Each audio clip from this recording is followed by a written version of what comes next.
On bénit le Seigneur pour la grâce qu'il nous a encore accordée. Et notre thème, c'est dit pas de Canaan sans désert. Pas de Canaan. Tu ne vas pas entrer au Canaan sans passer par les déserts. Pas de Canaan sans désert.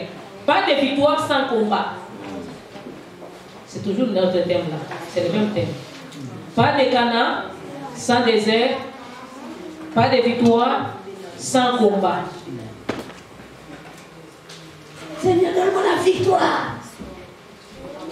Mais tu ne veux pas les combats. Pas de Canaan sans désert, pas de victoire sans combat. Nous sommes dans le livre de Osée, qui était chapitre 2, verset 16. Osée, chapitre 2, verset 16. Dans d'autres versions, c'est le verset 14. C'est pourquoi voici, je veux l'attirer et la conduire au désert, et je parlerai à son cœur. C'est pourquoi voici, je veux l'attirer et la conduire au désert, et je parlerai à son cœur. Et puis on s'en va dans le livre de Exode. Exode, chapitre 15, verset 22 à 27. Exode, chapitre 15. Exode, chapitre 15. Après qu'ils ont traversé la mer Rouge. Exode, chapitre 15, verset 22 à 27, puis le chapitre 16, les versets 1 à 13. Exode 15, 22 à 27, Exode 16, verset 1 à 13. Et le dernier verset, ça sera 2 Timothée, chapitre 4, versets 7 et 8. Exode, chapitre 15, 22 à 27, 16, 1 à 13, 17, 1 à 7, 17, 1 à 7, et 2 Timothée 4, 7 à 8. Les derniers, c'est Élie et 1 roi plutôt, 19, verset 4. 1 roi 19, verset 4. 1 roi 19, verset 4. Nous commençons avec le chapitre Exode 15, verset 22 à 27. Nous lisons le nom de Jésus. Moïse fit partir Israël de la mer Rouge. Ils prirent la direction du désert des Chours. Et après 3 journées de marche dans le désert, ils ne trouvèrent point d'eau. Ils arrivèrent à Mara, mais ils ne purent pas boire l'eau de Mara parce qu'elle était amère. C'est pourquoi ce lieu fut appelé Mara. Le peuple murmura contre Moïse en disant: que boirons-nous? Moïse cria à l'Éternel, l'Éternel lui indiqua un bois qu'il jeta dans l'eau, et l'eau devint douce. Ce fut là que l'Éternel donna au peuple des lois et des ordonnances, et ce fut là qu'il les mit à l'épreuve. Il dit: si tu écoutes attentivement la voix de l'Éternel ton Dieu, si tu fais ce qu'il est droit à ses yeux, si tu prêtes l'oreille à ses commandements, et si tu observes toutes ses lois, je ne te frapperai d'aucune des maladies dont j'ai frappé les Égyptiens, car je suis l'Éternel qui te guérit. Ils arrivèrent à Élim, où il y avait 12 sources d'eau et 70 palmiers. Ils campèrent là près de l'eau. Chapitre 16, les versets 1 à 13, on va lire rapidement. Toute l'assemblée des enfants d'Israël partit d'Élim et ils arrivèrent au désert de Sin, qui est entre Élim et Sinaï, le 15e jour du 2e mois après leur sortie du pays d'Égypte. Et toute l'assemblée des enfants d'Israël murmura dans le désert contre Moïse et Aaron. Les enfants d'Israël leur dirent: que ne sommes-nous morts par la main de l'Éternel dans le pays d'Égypte, quand nous étions assis près des pots de viande, quand nous mangions du pain à satiété? Car vous nous avez menés dans ce désert pour faire mourir de faim toute cette multitude.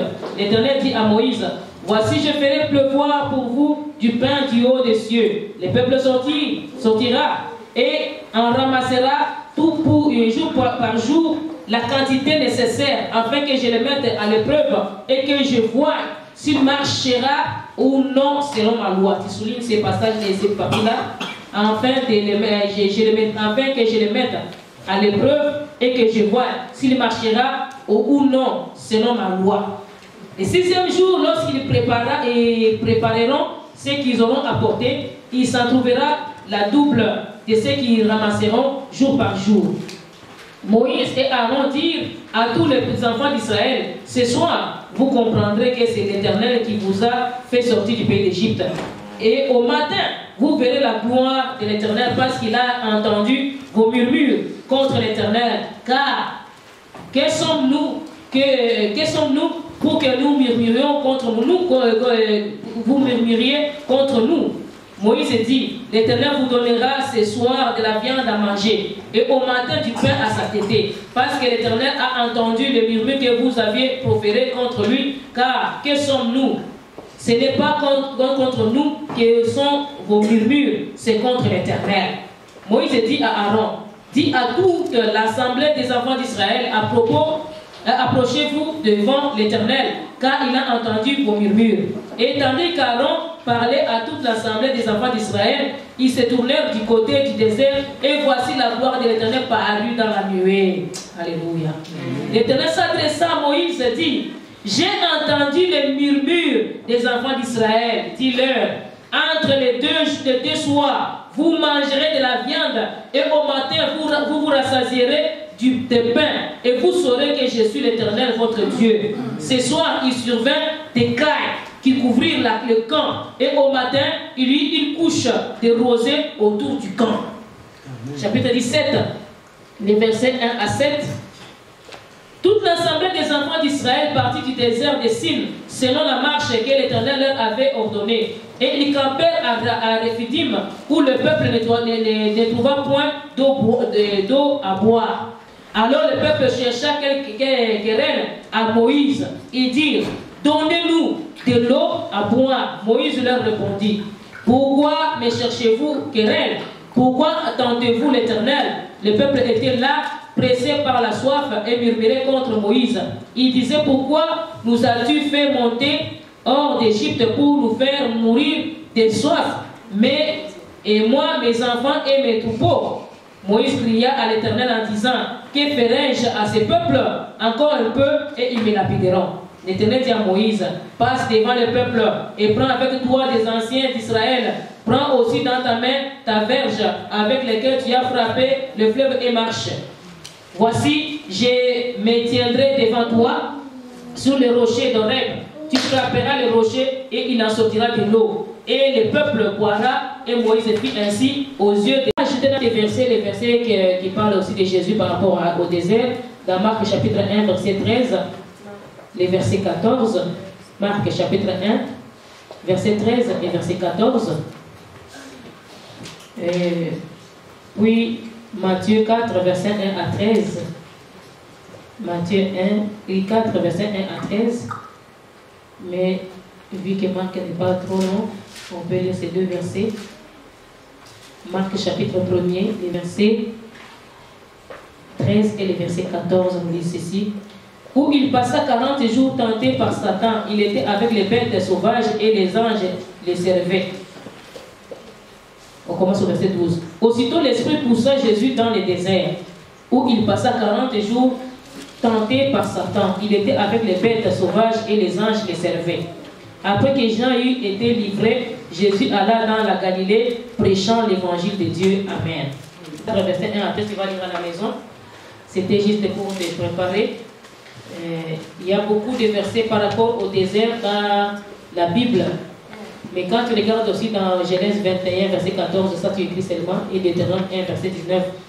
Ça nous parle d'abord d'Agar dans le désert avec son fils Ismaël. Et dans les Deutéronome chapitre 1, verset 19, Moïse est en train de rappeler aux enfants d'Israël ce qui s'était passé dans le désert. Alléluia. Avant qu'ils entrent à Canaan.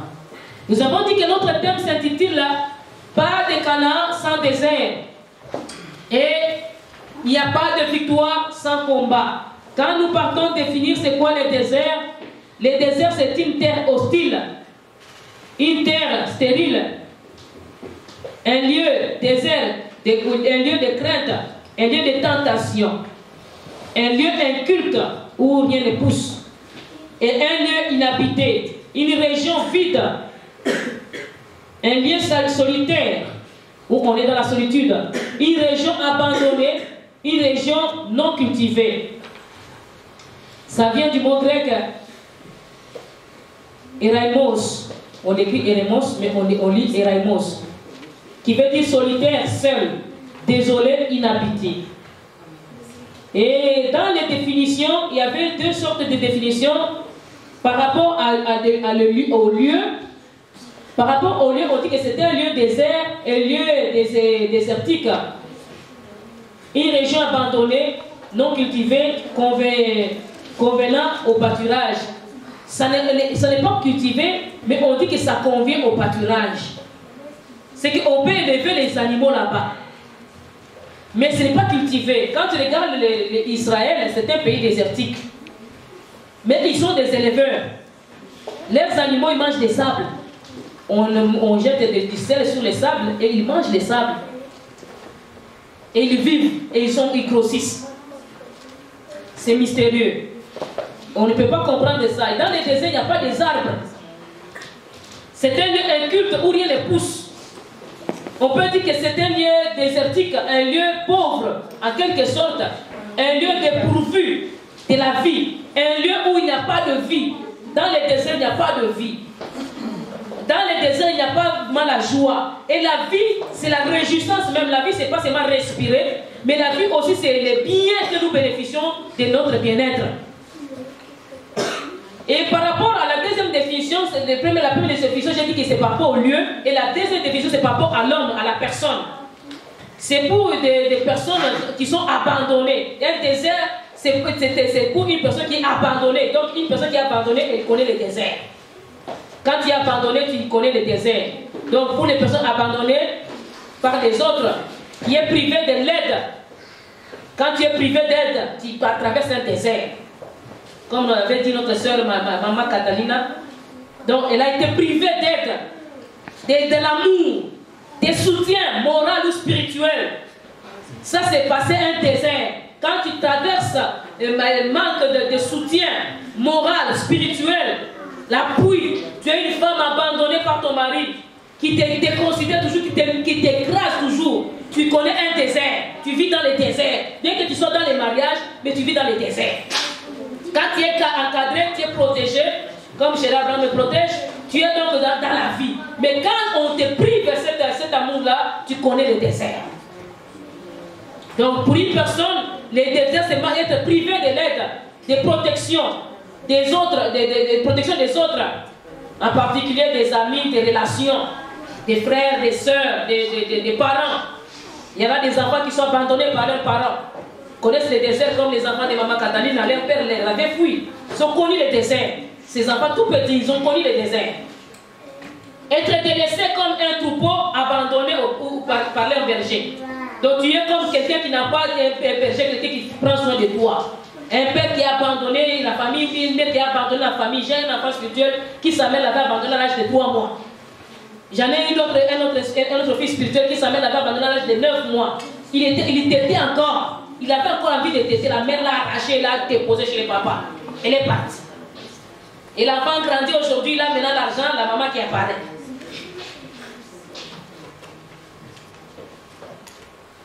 J'ai envie de manger cette maman. Alléluia. Et là, il va dire que je suis ta mère. Je suis ton père. Père, c'est seulement parce que j'ai ton sang dans mon sang.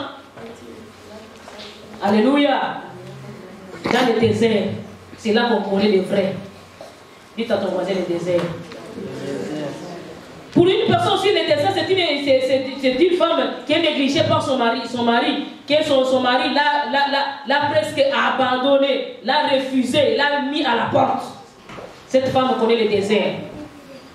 Donc le désert, c'est un culte où on semble être abandonné par les gens, où on vit dans le manque de tout, où on est rejeté, où on est minimisé, où on est démoralisé, où on est déboussolé, où on est méprisé, où on n'a plus d'appui, on n'a plus de soutien, et les gens qui nous étaient chers nous mettent de côté, on n'a plus quelqu'un sur qui compter.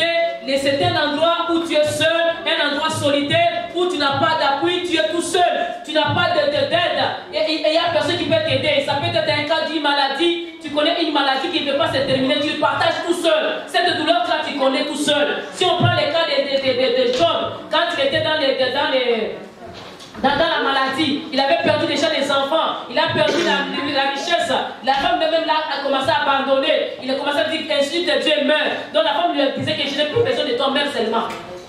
Et Job, il était dans la souffrance, il était dans la difficulté, donc il passait un désert.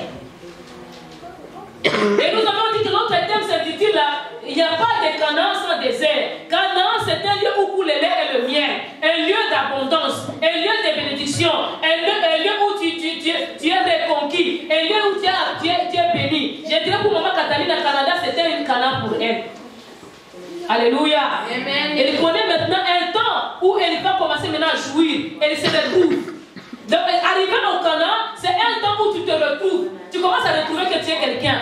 À l'école, tous tes amis te déconsidéraient. On te prenait comme un vaurien, comme quelqu'un qui ne va même pas terminer les études. On te disait, tes professeurs te disaient que non, toi tu ne termineras pas. Toi tu vas rater ton année. Toi tu vas rater ta session. Toi tu ne vas pas arriver au sommet. Ah, la médecine n'est pas faite pour toi. Toi, le pilotage n'est pas fait pour toi. Toi, l'entreprise, l'entrepreneuriat, c'est pas fait pour toi. Ah, cherche autre chose. Rentre dans l'usine. Rentre chercher autre emploi. Donc on te donne quelque chose que toi tu ne veux pas. On te met comme dans une prison. Tu te sens, tu es abandonné. Tu n'as pas d'appui. Tu traverses un désert. Dans la vie, nous savons que chacun a un désert particulier. Chacun de nous a passé un désert de sa façon. Chacun de nous a connu un autre désert. Tu as passé peut-être des déserts dans le côté amoureux. Tu as passé un désert dans le côté financier. Tu as passé un désert du côté éducatif. Tu as passé un désert du côté, je ne sais pas, entrepreneuriat. Tu as passé un désert. Mais chacun de nous a des déserts. Et un désert, tu ne peux pas le fuir. C'est un chemin obligatoire. Tous ceux qui servissent chrétiens ne peuvent pas échapper le désert. Israël ne pouvait pas entrer en Canaan sans passer par le désert. Tout peuple d'Israël devait passer par le désert. Quittant l'Égypte, il devait passer par le désert. En quittant le monde, bien aimé, tu ne peux pas arriver en Canaan, dans la terre promise, au paradis de Dieu, dans l'abondance de Dieu, si tu ne passes pas par le désert. Je vais être très grand, mais grand, il n'y a pas de problème, mais tu vas passer par le désert devenir grand. Il arrive un temps où tu vas manquer de tout, un temps où tu vas être privé de tout, un temps où tu vas être privé de l'amour. Les gens vont te rejeter, les gens vont te renier, même les gens vont te diaboliser. Devant les gens peuvent dire que ils sont devenus petits. Je suis arrivé à l'église, il n'y avait même pas les gens l'ont abandonné. C'est un désert. Tu avais un fiancé, une fiancée, et tu es venu pour quelqu'un qui avait des possibilités. Parce que quand tu n'avais pas de possibilités, il te laisse, tu es en train de supplier, tu te mets même à genoux. La personne part sans même regarder en arrière. C'est un désert. Pendant que tu as besoin de la personne, pendant que tu as besoin de soutien, on te prive de tout. Mais sache que dans le désert, il y a quelque chose que Dieu va faire avec toi. On prend toujours le désert du mauvais côté que non, c'était un mauvais endroit, un endroit où il n'est pas bon à vivre, un endroit inculte, un endroit où rien ne pousse, un endroit où il n'y a pas de vie. Bien aimé, dans la vie, nous devons passer par un certain moment où tu sens comme si ta respiration était coupée. Tu sens comme si tu ne vis plus. Tu sens comme si tu n'as même plus le goût de vivre. Tu n'as même pas envie de continuer, même de faire un autre pas en avant. Tu ne sais même plus comment avancer. Les enfants d'Israël qui quittant l'Égypte, ils étaient tous joyeux. Ils chantaient les chansons, je pense. Et en plus, avant de quitter, Dieu leur avait demandé de prendre des choses, des biens des Égyptiens, de les dépouiller, de demander des cadeaux, des richesses, des souvenirs, ce que les amis les avaient donné, des casseroles, des bijoux allemands. Ils ont dépouillé l'Égypte. Ils sont partis avec des richesses. Ils sont sortis avec joie. Et puis quand tu regardes que Dieu les avait fait sortir avec sa main levée. Dieu les avait fait sortir à sa main puissante. Ils sont sortis comme des victorieux en laissant les deuils en pays d'Égypte. Tous les premiers étaient tombés. Partir, c'était rapide. Dans la marche chrétienne, tu peux commencer ta marche chrétienne peut-être avec facilité. Mais ça ne veut pas dire que tu vas arriver aussi avec facilité. nous rencontrons des moments les plus compliqués. Nous rencontrons des fois des moments les plus difficiles. Nous rencontrons des fois des moments qui peuvent nous faire choquer. Nous rencontrons des moments qui peuvent nous faire mal. Mais bien aimé, ne lâche pas. Dis à ton voisin, ne lâche pas. Ils sont sortis. Bien aimé, avant même d'arriver au désert, ils sont arrivés devant la mer rouge. En avant, il y avait la mer. En arrière, il y avait la mer des pharaons. Ça a commencé à cliquer. C'est quoi des réveils? Que là où vous en allez maintenant, ça va chauffer. Dites à ton voisin, ça chauffe. 2019, ça a été un désert, désastre. La Bible déclare dans le livre de Deutéronome un désert, quoi ça? Périlleux, terrible, affreux. Quand on dit affreux, c'est que c'est mauvais. Ardent et affreux. Dangereux. Un moment difficile. Où rien ne marche. Tu pries ceci, après que tu attends voir clair ici, il y a un autre problème qui survient. C'est comme un volcan ça se passe l'éruption. Pendant que tu attends qu'il fuit un peu, tu attends que ça revienne, tu reviennes, et l'autre encore fait éruption. C'était pas évident. Peut-être pour toi, c'était encore tranquille. Mais dans la majorité de l'église Parole de vie internationale, c'était l'année la plus pire. Alléluia. Amen. Et je sais que nous ne sommes pas les seuls à travers le monde. Les vrais chrétiens cette année, ça a été une année pire. Mais ce désert-là, on doit le traverser. Alléluia. Amen. Ne sois pas les fouillards. Quand les choses s'empirent, tu fouilles. Quand ça s'empire, tu abandonnes. Tu abandonnes la prière. Tu abandonnes le Seigneur. Tu dis que le Seigneur n'existe pas. Non, Dieu existe. La Bible déclare dans le livre de Osée, je te prendrai, je t'attirerai dans les déserts. Et là, je t'apprendrai, je te parlerai, je parlerai à ton cœur. Donc on parlera cœur à cœur. Je te prendrai, je t'attirerai dans les déserts. Et là, je parlerai à ton cœur. C'est ce qu'il nous dit Osée chapitre 2, verset 16. 14 dans d'autres versions. Dieu de foi, il nous prend de l'endroit paisible où nous étions, il nous amène dans un endroit hostile. Un endroit périlleux, un endroit solitaire, un endroit compliqué pour qu'il vienne parler avec notre esprit.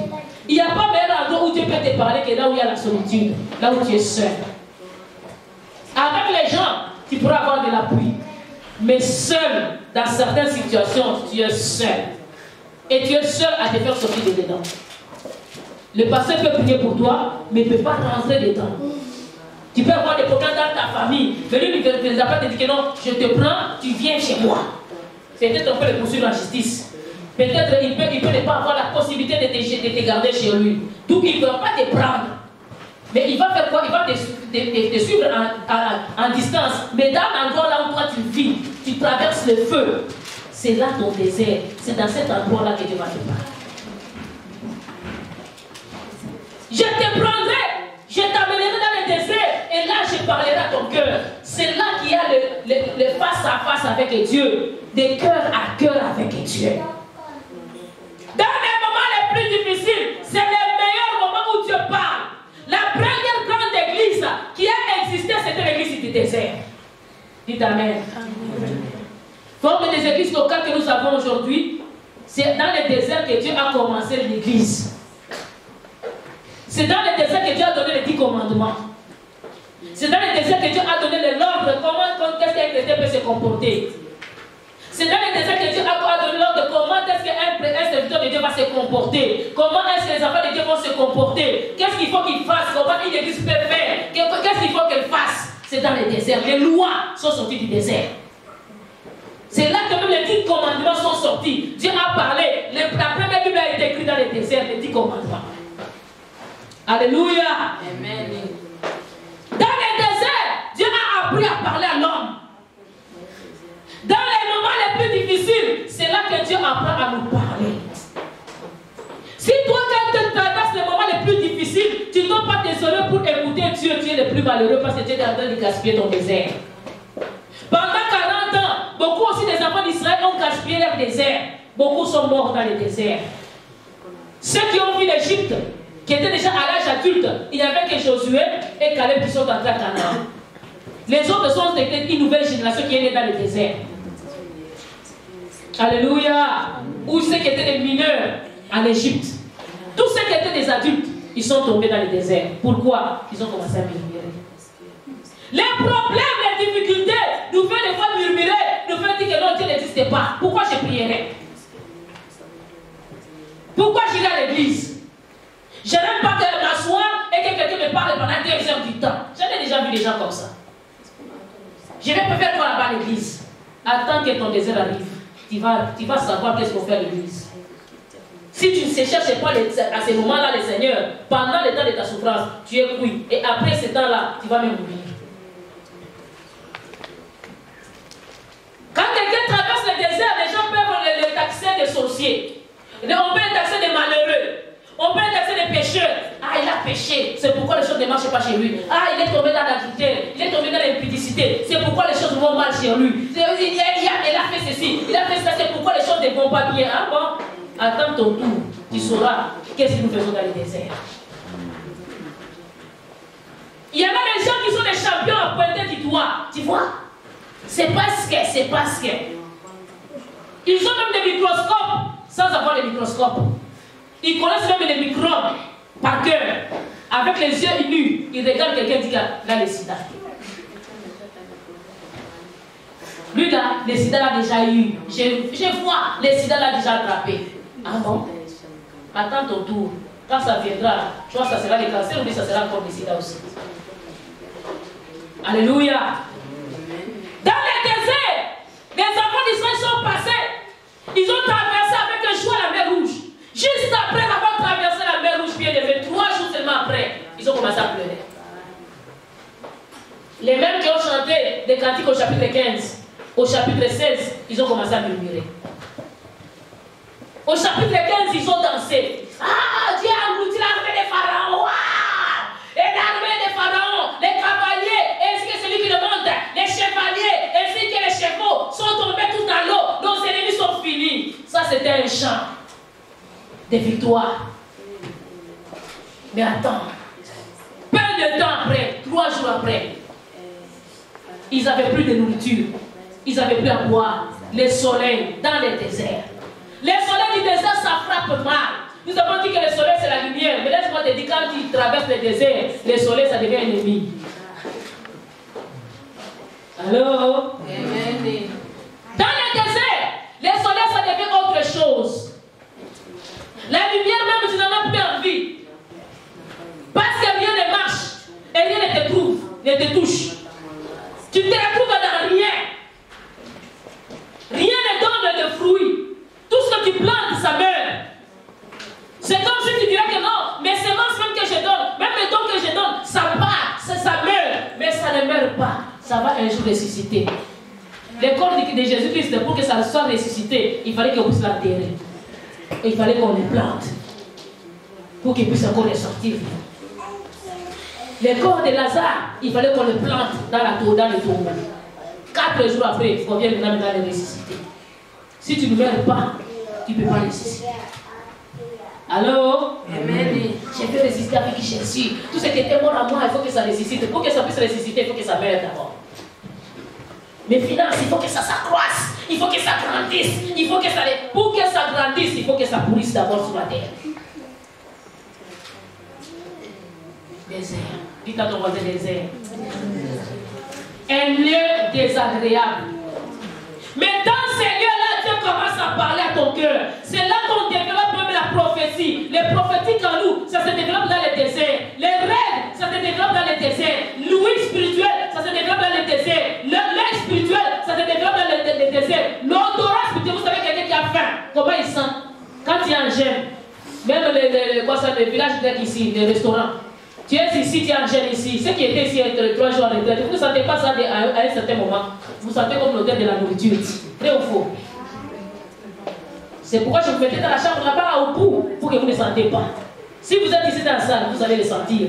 Pendant qu'on prépare là-bas au restaurant, ça arrive ici l'odeur. Bien que c'est bien fermé, mais l'odeur là, l'odorat ça se développe dans la faim. Dans le désert, même l'odorat ça développe. Dans le désert, même l'ouïe ça développe. Pourquoi? Parce que dans le désert, quand il y a le vent, On se couvre, on laisse seulement les yeux pour voir. Et on les répétisse. Vous savez, quand vous répétissez les yeux, vous voyez encore beaucoup plus clair. Ceux qui souffrent des problèmes de lecture de la vision pour la lecture, comme nous autres, pour que tu dises bien, tu vois bien la photo, tu répétisses encore les yeux. Et là, tu vois clair comme un chat. Désert. Tes yeux deviennent petits, mais ça commence à bien voir. Et si tu traverses beaucoup l'obscurité, c'est comme si tes yeux, ça s'habitue à l'obscurité. Tu vas plus bien voir. Même quand les autres ne voient pas, toi tu vas bien voir. Dans les déserts, tu vas voir même ce que tu ne voyais pas auparavant. C'est compliqué de parler dans les déserts parce que tu n'as pas la force de parler. Là, Dieu nous enlève la bouche. Mais il nous laisse les yeux, l'odorat, les oreilles et les sens. On commence à sentir. Quand on te touche seulement un peu, tu sens. Il y a un peu de bruit, tu sens. On te touche un peu, tu sens. Même si il y a quelqu'un qui passe seulement, tu ne l'as pas vu, mais tu vas sentir que quelqu'un est passé. Vrai ou faux? Alléluia. Dans les déserts, Dieu développe tous tes 5 sens spirituellement. Tu commences à comprendre ce que tu ne comprenais pas. Les enfants d'Israël avaient des oreilles difficiles à comprendre, mais ceux qui avaient la bonne disposition du cœur, ils ont compris. C'est comme ça que Josué est devenu à la tête des enfants d'Israël. Il n'avait pas gaspillé son désert. Beaucoup de gens, quand il est dans les manques, tu vas les voir malheureux, tu vas les voir prier, chercher le Seigneur, mais dès qu'il a touché, il a senti l'odeur de l'argent. C'est fini, il a même oublié. Il change même des camps, il change même des amis. Mais dans les déserts, il avait des amis pauvres. Mais dès qu'il a trouvé, il commence à chercher maintenant des amis riches. Quand il était piéton, il avait des amis piétons. Dès qu'il a eu l'auto, il change même des amis. Ah, les piétons là, ils dérangent. Et ils ne savent pas se débrouiller, même prendre l'autobus. Tu oublies que toi-même tu étais piéton dans les déserts là-bas. Alléluia. Amen. Dieu nous fait passer parfois des situations pour qu'on apprenne comment est la vie des autres et qu'on apprenne aussi comment nous gérer et que nous puissions aussi apprendre à comment aussi évoluer et comment maintenir. Tu ne sauras pas maintenir si tu n'as pas su qu'on va d'abord perdre. Alléluia. Tu as reçu gratuit, tu as eu la facilité, bien aimé, tout est fait facile pour toi. Mais quelqu'un qui a souffert pour avoir quelque chose, il va bien gérer cette chose-là. C'est un constat, je ne dis pas que tout le monde est comme ça. J'avais essayé de faire un constat. Les gens qui ont été parrainés, soit par leurs femmes, par leurs maris, par leurs parents, par leurs amis, qui sont arrivés ici, ils pensent qu'arriver au Canada c'est facile. Parce que tout était facile pour eux. Mais quelqu'un qui est arrivé ici par cascade, il a fait violence pour arriver ici. Cette personne-là ne joue pas avec le Canada. Il sait comment il est arrivé, il va bien gérer. Et son argent, et son séjour ici, il va bien le gérer. Mais quelqu'un qui est arrivé comme ça facilement, il n'a pas souffert dans la vie. C'est arrivé comme ça gratuit. Tu vas voir les mariages se brisent. Ah, tu veux me prendre comme ton esclave parce que tu vas parrainer. Ah oui, c'est ce que tu penses. Il n'est pas reconnaissant. Parce qu'il a trouvé ça gratuitement.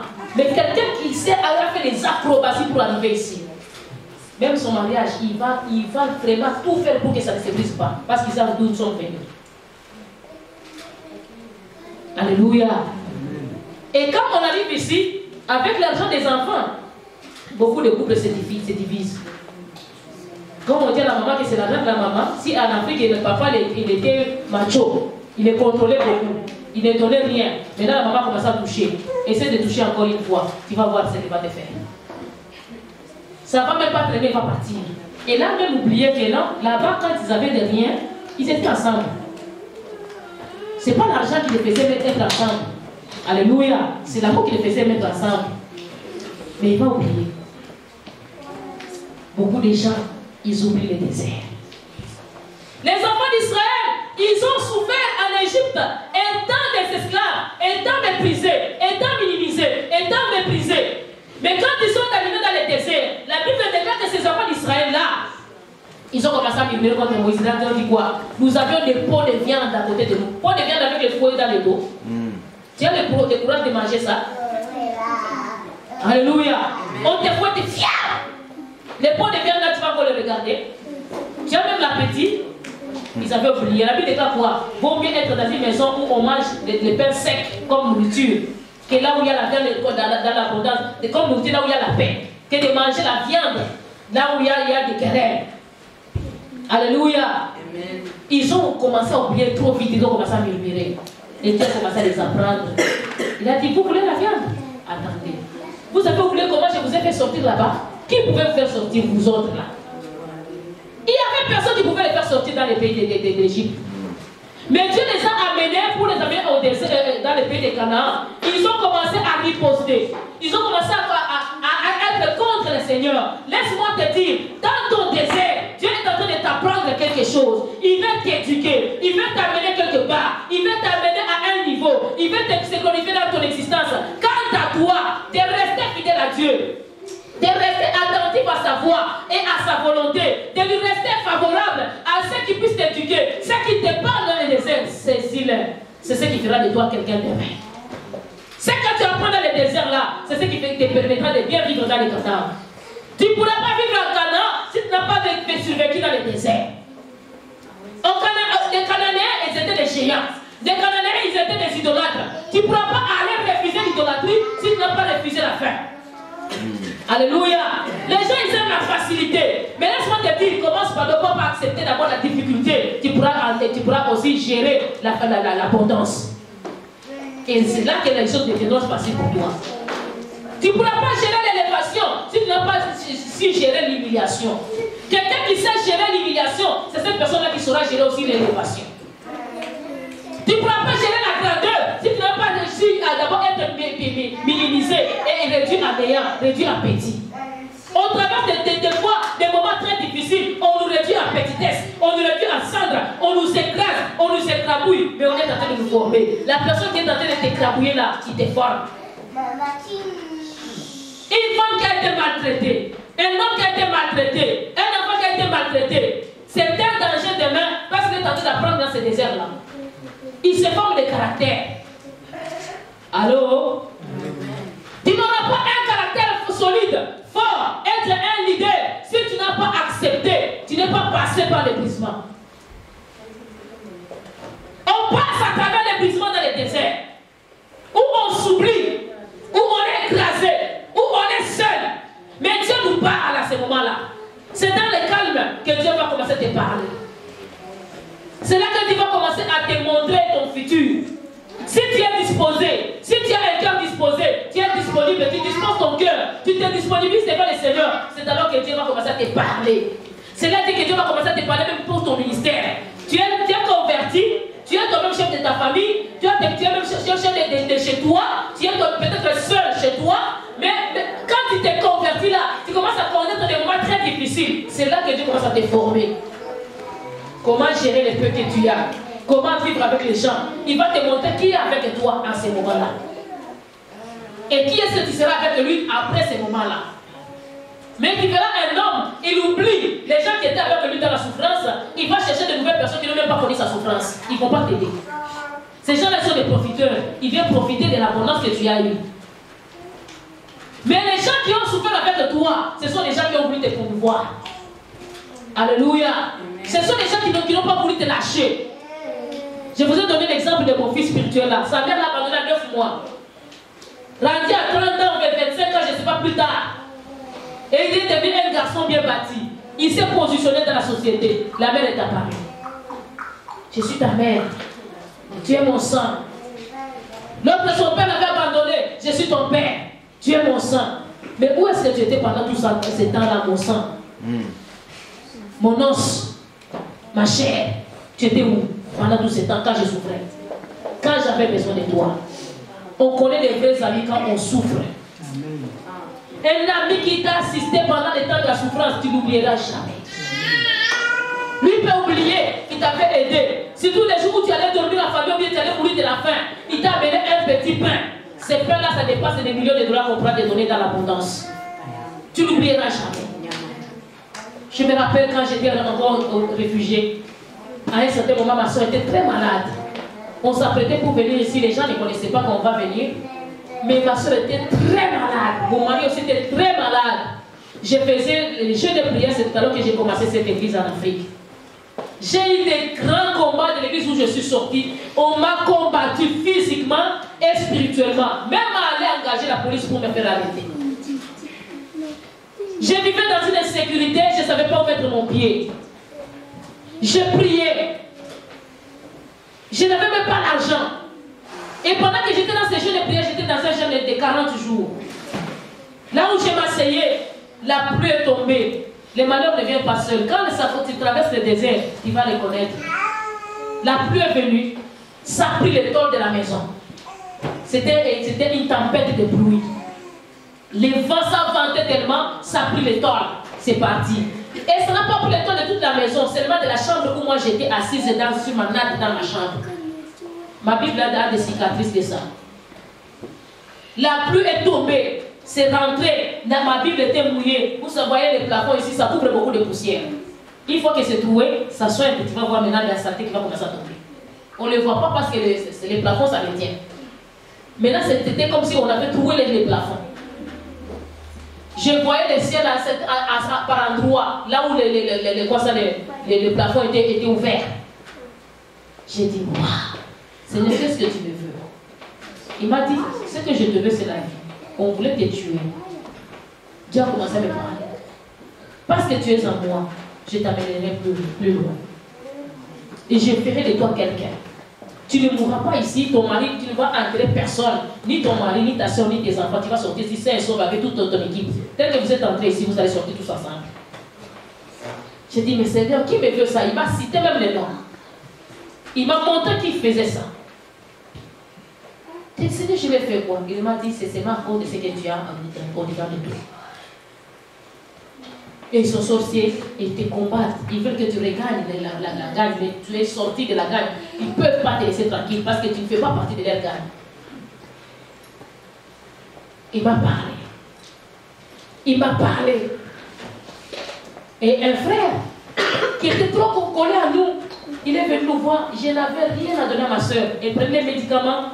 On n'avait pas grand chose à manger. On devait prendre beaucoup de fruits. Je n'avais pas l'argent de l'acheter. Ce frère-là, il était tailleur.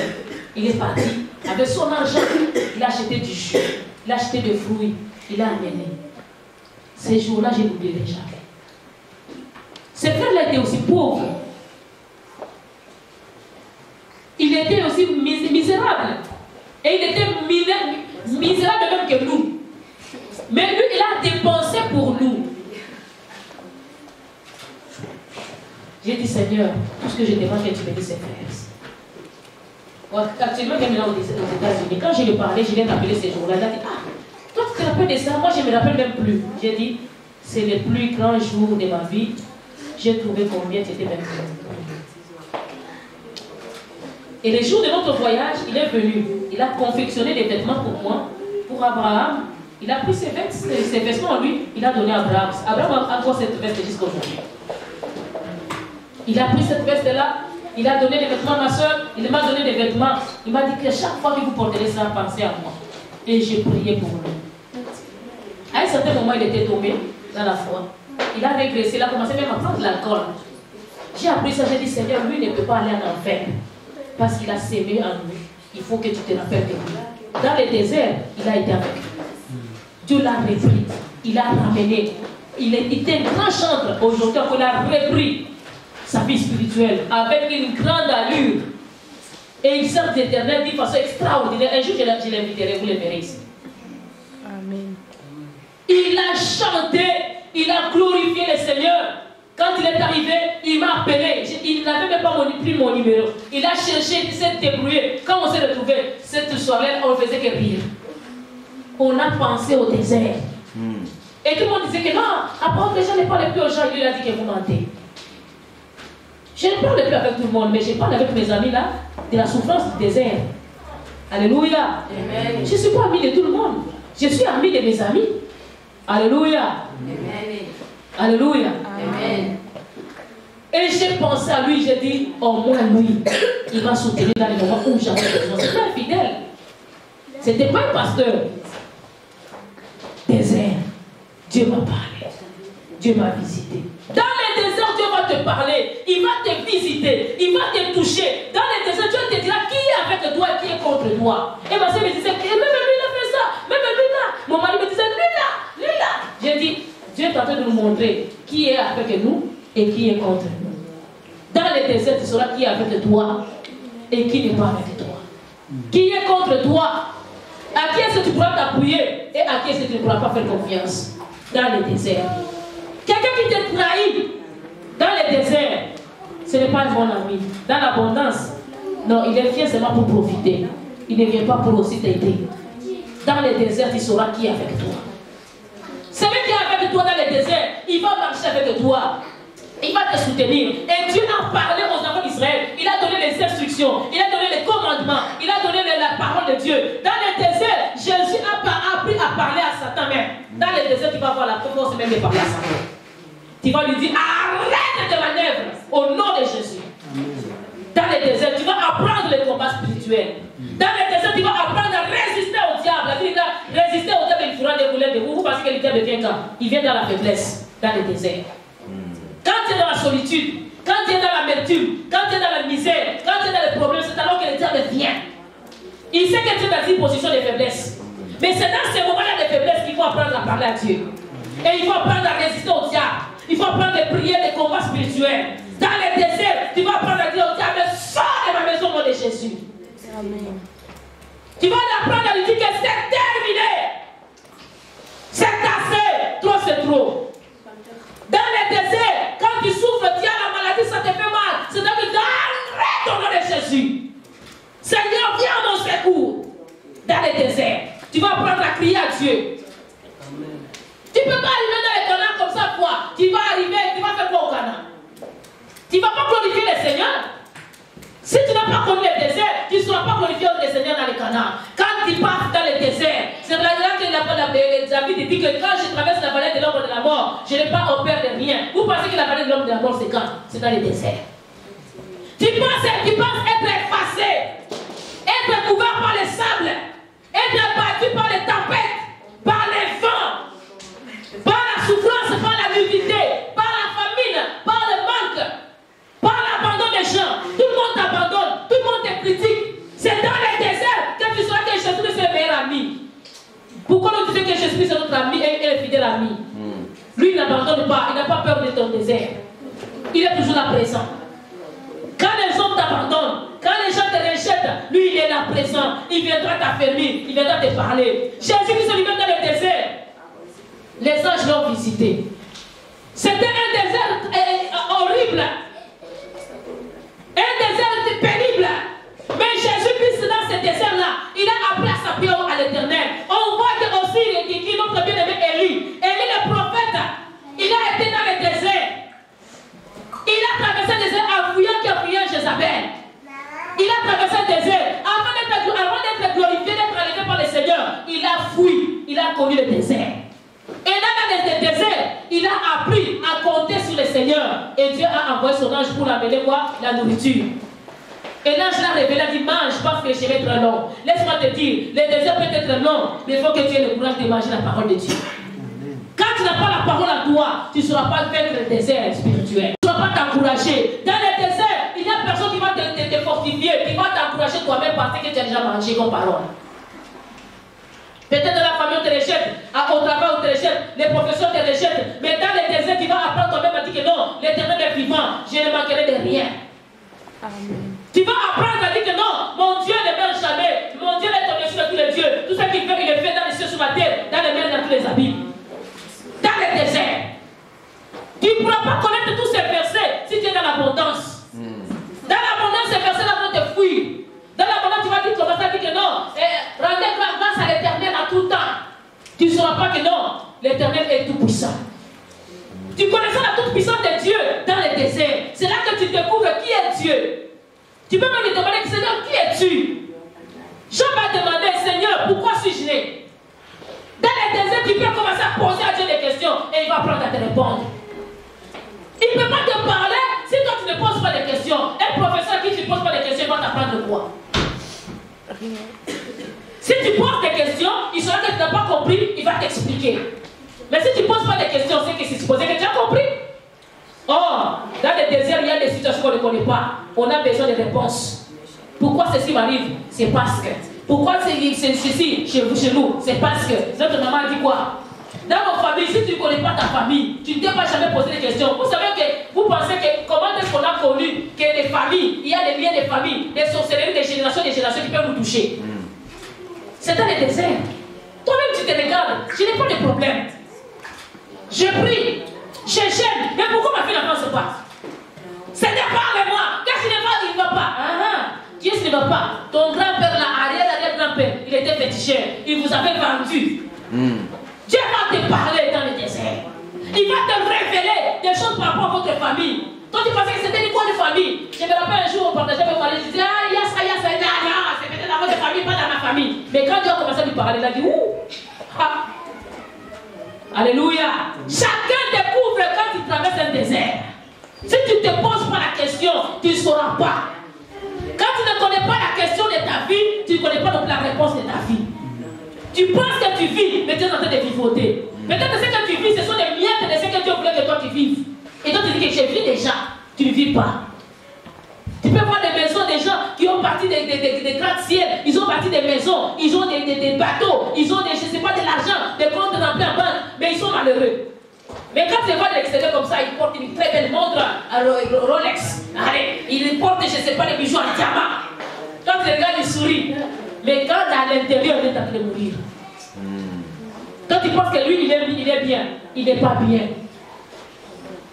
Il a un désert dedans de lui, c'est un tombeau. Alléluia. Laisse à ce que Dieu te parle dans ton désert. Pose-toi des questions. Pourquoi ceci m'arrive? Pourquoi moi? Pourquoi, Seigneur, rien ne marche? Pourquoi rien n'avance dans ma vie? Pourquoi je n'ai pas la paix? Pourquoi je n'ai pas la tranquillité d'esprit? Dieu va te parler. Il va se révéler dans ta vie. Il va se glorifier dans ta vie. Il va te montrer le nécessaire. Bien-aimé, avance avec le Seigneur, sachant où tu vas.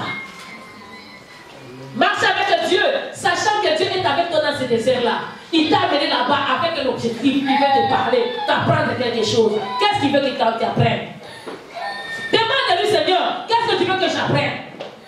Qu'est-ce que tu veux que je comprenne? Seigneur, parle-moi. Dis-moi quelque chose. Il va te parler. Pourquoi mon cas est comme ceci?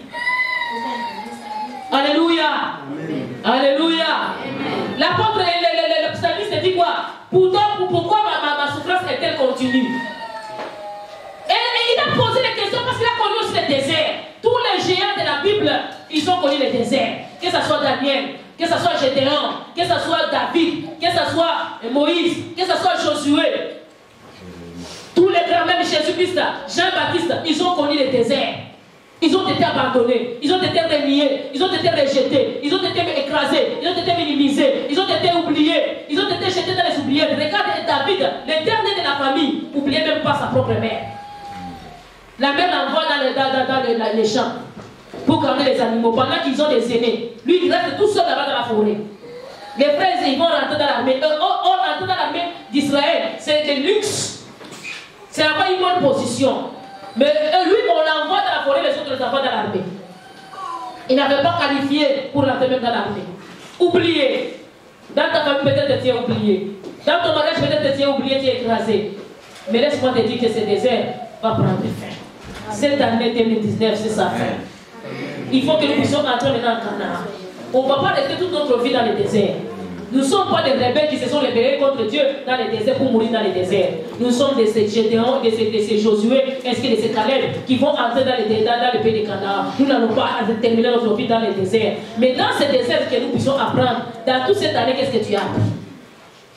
Si tu n'as rien appris, ton désert va continuer. Alléluia. Parce que je ne veux pas que quelqu'un meure ici.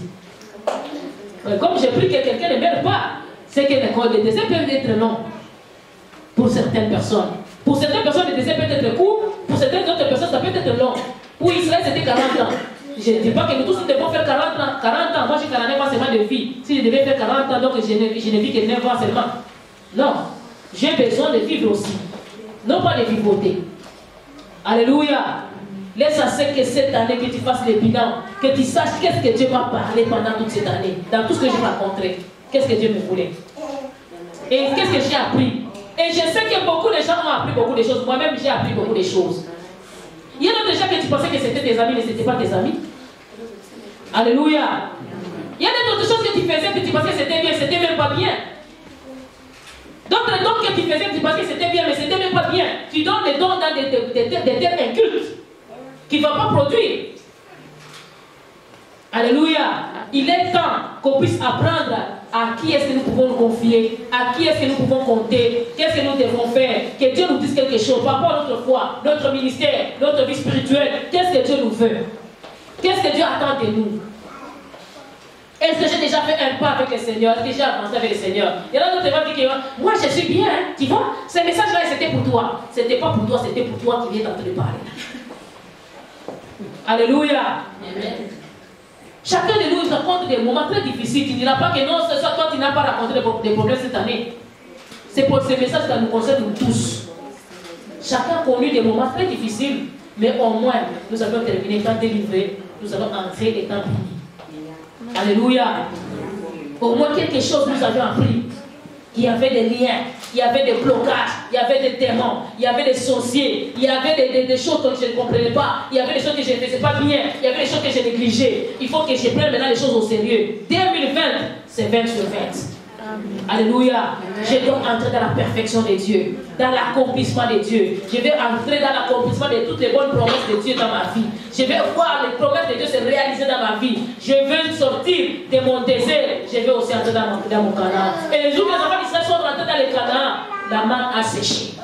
Dans le désert, Dieu a pourvu. Dans ton désert, Dieu a pourvu. Tu n'es pas mort. Si c'était les médicaments, Dieu a donné. Si c'était la santé, Dieu t'a donné quand même la santé. La vie de quoi? Les 40 ans que les enfants d'Israël ont fait dans le désert, leurs pieds ne s'étaient pas enflés. Et leurs chaussures ne s'étaient pas usées, leurs vêtements ne s'étaient pas usés. Moi, je me demande, est-ce qu'ils grandissaient avec leurs vêtements? C'est un miracle. Donc, leurs vêtements grandissaient avec eux. Parce qu'ils n'avaient pas de tailleurs là-bas dans le désert. Ils avaient où est-ce qu'ils achèteraient d'abord des tissus? Mais la Bible dit que leurs vêtements ne s'étaient pas usés, leurs chaussures ne s'étaient pas aussi usées, et leurs pieds aussi ne s'étaient pas enflés. Dans ce désert, tu ne vas pas t'enfler. Tu ne vas pas manquer de quoi. Dieu va pouvoir. Et tu vas arriver en bon état, en bonne santé. Bonne nouvelle, tu vas y arriver. Le diable dit à Jésus-Christ, prends ces pierres, transforme-les en pain pour que tu manges, parce que tu as faim. Quand tu auras faim, on va te faire des propositions dans le désert. Mais ne laisse pas, ne cède pas ces propositions-là. À Jésus, toi, c'est moi, je vais te donner tout ça pour la gloire. Il ne savait pas que toute cette gloire appartenait à Jésus. Il a dit qu'il est écrit, vous n'entendrez pas l'éternel votre Dieu. Au désert, apprends à résister au diable. Et sache que dans le désert, Dieu va te montrer toute la gloire qui est à toi. Même si c'est le diable qui te le montre, mais c'est Dieu qui veut que tu connaisses que tout ça c'est à toi. Étant avec le Seigneur, tu vas y arriver dans peu de temps. Si c'est le mariage, tu vas y arriver. La réussite dans les études, tu vas y arriver. Si c'est la santé, tu vas y arriver. Si c'est le travail, tu vas y arriver. Si ce sont les enfants, tu vas les avoir. Si c'est le mari, tu vas l'avoir. Si c'est la femme, tu vas l'avoir. Si c'est la paix, tu vas l'avoir. Si c'est la joie, tu vas l'avoir. Si c'est la consolation, tu vas l'avoir. Mais aie confiance à qui? En Dieu. Si tu as Dieu, tu as tout. Mais si tu n'as pas Dieu dans ta vie, tu dis, ah, moi je m'en fous. Tu t'en fous de toi-même. Et ta vie est aussi foutue. Comme tu t'en fous, toi aussi tu es foutu. Mais si tu ne t'en fous pas du Seigneur, la vie est certaine là là-bas. Tu vas manger et tu vas boire le lait et le miel. Alléluia. Tu vas manger de la bonne production du pays. Les jours où ils ont mis leurs pieds dans le pays de Canaan, ils ont goûté à la nourriture de ce pays-là, la manne a cessé de tomber. Alléluia. Dieu a commencé maintenant à les bénir d'une autre façon. Ils ont commencé à cultiver et à récolter. Laisse à ce que Dieu t'amène à ta destinée, à ta bénédiction, à ton Canaan. Que tu puisses avoir la victoire dans tous les combats que tu as endurés. L'apôtre Paul dit que quoi? J'ai combattu un bon combat. J'ai gardé la foi. Combat les bons combats et garde la foi. Combat les bons combats, garde la foi. Ne perds pas ta foi. Ne perds pas ta vision. Ne perds pas ton focus. Focus sur l'avenir. Focus sur ton lendemain. Focus sur le Seigneur. Focus sur le royaume des cieux. Focus sur le paradis. Et tu vas y arriver. Mais si tu focuses sur le monde ici, tu vas perdre. Focus plus loin. Quelqu'un qui veut tirer en arme, il ne s'approche pas de la personne ici pour tirer. Pas. Non. Il faut qu'il soit à distance et puis qu'il puisse calculer. Alléluia. Il calcule, il vise. et puis il pointe, il va la voir. Alléluia. Si tu es un bon pointeur, un tireur d'élite, tu ne peux pas seulement t'approcher de quelqu'un comme ça, maintenant je m'approche avec 1 mètre, maintenant pas. Non, je risque de perdre. Et ça risque même de me faire juste du mal. L'impact ne va pas vraiment être comme il fallait. Mais quand je suis un peu à distance avec toi, je te calcule. Je vais avoir. Calcule l'avenir. Alléluia. Calcule 2020. Calcule l'année prochaine. Calcule le meilleur. Et tu vas arriver au meilleur. Que Dieu vous bénisse.